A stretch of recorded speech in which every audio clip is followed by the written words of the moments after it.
देव classes में सभी छात्रों का हार्दिक स्वागत है। आज जितने भी बच्चे यूपी टेट का पेपर देकर आए हैं फर्स्ट पाली का, उनकी आंसर की आ चुकी है सभी प्रश्नों की। तो सभी छात्र फटाफट अपना इस वीडियो को देखकर और अच्छे ढंग से जिन्होंने पेपर दिया है वो अपने पेपर को मिला सकते हैं। देखिए आपका ये था पेपर आज का, मैं आपको दिखा भी देता हूँ। इसमें 2021 लिखा हुआ क्योंकि ये 2021 का पेपर है जो आपका डेट बढ़ी थी। देखिए पहला पेपर इसमें था, ये कोड मैं भी बता देता हूँ आपको। कोड है आपका, यहाँ पे कोड को छुपाया गया है, कोड सी है ये। और इसको मैं आपको पहला प्रश्न बताता हूँ। इसमें पहला प्रश्न आया था, कोयलर निम्न में से किससे संबंधित है। तो कोयलर के मैं आपको बता दूं, ये अधिगम के सिद्धांत से संबंधित है। यहाँ बिल्कुल भी टाइम बर्बाद करने वाला काम नहीं है, फटाफट हम आपको आंसर देंगे और फटाफट आप आंसर को मिलाइए। तो फटाफट जितनी ज़्यादा बच्चों को हो सके आप शेयर करिए ताकि सबसे पहले आप लोग अपने प्रश्न उत्तर को हल कर सकें। दूसरा प्रश्न इसमें देखिए, कहता है मैकडूगल के अनुसार मूल परवृत्तियों की संख्या कितनी होती है। तो ये आपकी बिल्कुल 14 है, 15, 10, 12, 14। इसमें आपका 14 आंसर बिल्कुल सही होगा।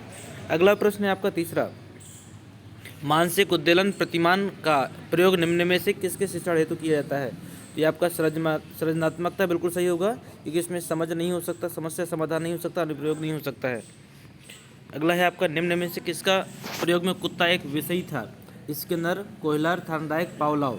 तो स्किनर नहीं था आपका, कोयलर भी नहीं था, थार्नडाइक भी नहीं था, तो बचा आपका क्या, पावलोव। यही आपका आंसर सही होगा। अगला प्रश्न हम देखते हैं, कहता है मौलिकता और नमनीयता तथा प्रवाह निम्न में से किसके घटक हैं। तो ये बुद्धि के घटक हैं, आपके अभिप्रेरणा के हैं, व्यक्तित्व के हैं या फिर सृजनात्मकता के हैं। तो आपका सही आंसर होगा सृजनात्मकता। अगला प्रश्न है आपका, युयुत्सा मूल प्रवृत्ति से संबंधित है, चिंतन से संबंधित है, कल्पना से या संवेग से। तो इसका सही आंसर है आपका संवेग। ठीक है, इसका अगला प्रश्न देखते हैं, कहता है बालकों के सामाजिक विकास को प्रभावित करने वाले तत्व कौन से हैं। सभी छात्रों से अनुरोध है कि फटाफट वीडियो को शेयर करें ताकि अधिक से अधिक बच्चे अपने आंसर की सबसे पहले मिला सकें। ये बिल्कुल सटीक है जो कि आपके एक एक प्रश्नों को छाट कर निकाल के और दिया गया है आपको। इसमें आपका है पहला आर्थिक तत्व, दूसरा वंशानुगत तत्व, नंबर तीसरा शारीरिक तत्व, चौथा है सामाजिक परिवेशजनक तत्व। तो आपका चौथा ही आंसर इसमें बिल्कुल सही है। अगला प्रश्न कहता है शारीरिक विकास का एक प्रमुख नियम निम्न में से कौन सा है। मानसिक विकास से भिन्नता है, या कल्पना और संवेगात्मक विकास से संबंध का है, या द्रुतगामी का है, या फिर अनियमितता का है। इनमें से ये तीनों आंसर गलत हैं आपके, ये पहला वाला आपका बिल्कुल सही होगा।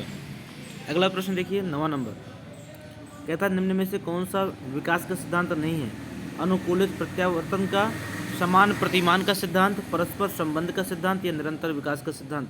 इसमें आपका पहला वाला बिल्कुल सही होगा। अगला है विकास के परिणाम स्वरूप नवीन विशेषताएं और नवीन योग्यताएं प्रकट होती हैं। ये कथन किसने दिया था। तो ये गैसेल ने दिया है, डगलक ने दिया है, मेरेथ्रेड ने दिया है, हरलाक ने दिया है। तो आपका हरलाक यहाँ पे बिल्कुल सही आंसर होगा।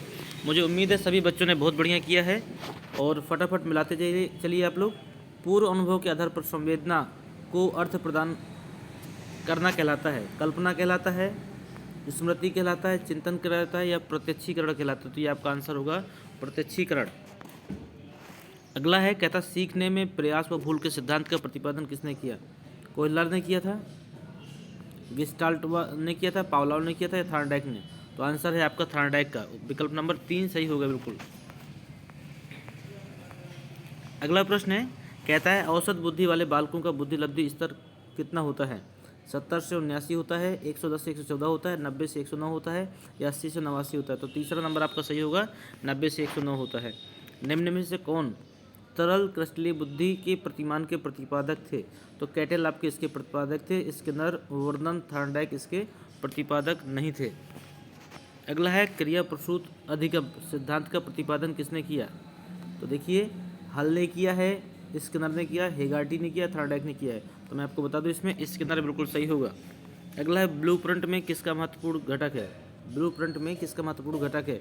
ये परीक्षण का है, परीक्षण अंकन का है, परीक्षण प्रशासन का है, परीक्षण वैधता का है। इसमें एक नंबर बिल्कुल सही होगा आपका। अगला है, विकास की पूर्व संक्रियावस्था निम्न में से किसने दिया था। तो इसको मैं बता दूं आपको, ब्रूनर, स्किनर, कोयलर और पियाजे, ये 4 हैं जिसमें से आपका चौथा वाला ही बिल्कुल सही है। अगला है, MPPI परीक्षण का उपयोग निम्न में से किसके मापन के लिए किया जाता है? सृजनात्मकता के लिए, सम प्राप्ति के लिए, बुद्धि के लिए या व्यक्तित्व के लिए? तो आपका विकल्प नंबर 1 बिल्कुल सही है, व्यक्तित्व के लिए होगा। अगला देखिए, कहता है निम्न अधिगम हेतु निम्न में से क्या सर्वाधिक आवश्यक है? यहाँ बिल्कुल भी टाइम बर्बाद करने वाला काम नहीं है। फटाफट बच्चे इस वीडियो को शेयर करें और जल्दी से जल्दी अपने सभी प्रश्नों को मिलाएं। इसमें अभिप्रेरणा, निर्देशन, परिपक्वता या रुचि, इसमें से आपका पहला नंबर बिल्कुल सही होगा। अगला प्रश्न है, कहता है शैशवकाल का समय होता है। कहता है 12 से 18 वर्ष, 15 वर्ष तक, या जन्म से 6 वर्ष तक, जन्म से 2 वर्ष तक। इसमें वैसे तो ऑप्शन आपके दोनों लगभग सटीक बैठ रहे हैं, लेकिन शैशवावस्था पूछ रहा है। शैशवावस्था के लिए हम लोग इसमें से चौथे नंबर को सही मानेंगे। अगला है, कहता है कोहलर अपने प्रयोग से यह सिद्ध करना चाहते थे कि अधिगम क्या है? समग्र परिस्थिति का प्रत्यक्षीकरण है, मानव का अधिगम प्रयोजनपूर्ण है, जानवरों में मनुष्यों श्रेष्ठ है, या फिर एक स्वतंत्र क्रिया है? तो ये इसका पहला बिल्कुल सही होगा, आपका समग्र परिस्थिति का प्रत्यक्षीकरण है। अगला है, कहता है किसने पाठ योजना की 5 पद प्रणाली प्रतिपादित की? जॉन डेवी ने की, ब्लूम ने की, किलपैट्रिक ने की, हर्बर्ट ने की? तो हर्बर्ट ही इसका सही आंसर होगा। अगला प्रश्न है, कहता है निम्नलिखित में से ग्रंथि के आधार पर व्यक्तित्व के विभिन्न प्रकारों की चर्चा किसने की? क्रेस्मर ने, स्प्रेंजर ने, कैनन ने, जुंग ने? इसका आपका पहला वाला बिल्कुल सही होगा, क्रेस्मर ने इसकी चर्चा की थी। अगला प्रश्न है, सृजनात्मकता मौलिक परिणामों के अभिव्यक्त करने की मानसिक प्रक्रिया है। ये कथन किसने दिया था? कोल एवं ब्रूस ने दिया है, क्रू एवं क्रो ने दिया है, डिहा ने दिया है, ड्रेवल ने दिया है? तो ये आपका आंसर बिल्कुल सही होगा, इसको दिया गया है क्रू एंड क्रो के द्वारा। तो ये आपका विकल्प नंबर दूसरा बिल्कुल सही होगा। अगला प्रश्न है, देखिए इससे जल्दी शायद कोई नहीं बता सकता है आपको, और फटाफट हम लोग अन्य विषयों को भी देखेंगे। अगला है, BF स्किनर के अनुसार बच्चों में भाषा का विकास होता है। कैसा होता है?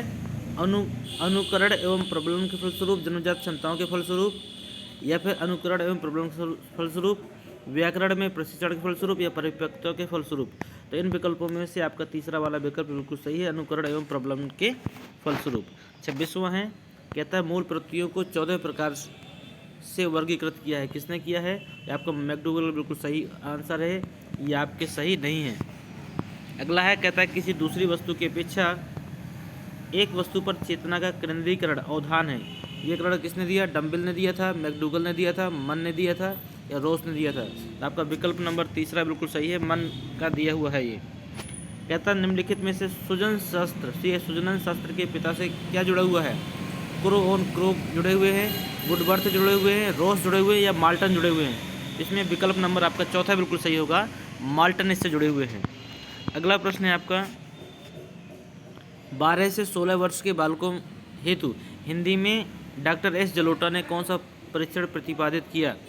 तो ये आपका अशाब्दिक बुद्धि परीक्षण, चित्रांकन परीक्षण, आर्मी अल्फा टेस्ट, या फिर साधारण मानसिक योग्यता परीक्षण? तो आपका चौथा विकल्प बिल्कुल सही है, साधारण मानसिक योग्यता परीक्षण। चलते हैं लास्ट प्रश्न में, पेडागोजी का। ये कहता है बुद्धि के द्विकारक सिद्धांत का प्रतिपादन किसने किया था? थॉर्नडाइक ने किया था, वर्नन ने किया था, स्टर्न ने किया था, या स्पीयरमैन ने किया था? तो इसका विकल्प भी आपका चौथा सही है। तो इसी के साथ हमारी पेडागोजी का ये पार्ट खत्म होता है। मिलते हैं हम आपसे अगले वीडियो में, जिसमें हम आपको हिंदी और आपके EVS के प्रश्नों को डिस्कस करेंगे। तो फटाफट सभी बच्चे हमारी दूसरी वीडियो देखना बिल्कुल ना भूलें, और चैनल जिन्होंने सब्सक्राइब नहीं किया फटाफट सब्सक्राइब कर दें, ताकि आपके दूसरे पार्ट की जो आंसर की है फटाफट आपको मिल सके। धन्यवाद। मिलते हैं आपसे अगले वीडियो में, तब तक आप लोग सब्सक्राइब कर दें और चैनल के सभी वीडियो को वॉच जरूर करें, क्योंकि इससे पहले आंसर की आपको कोई नहीं दे सकता है।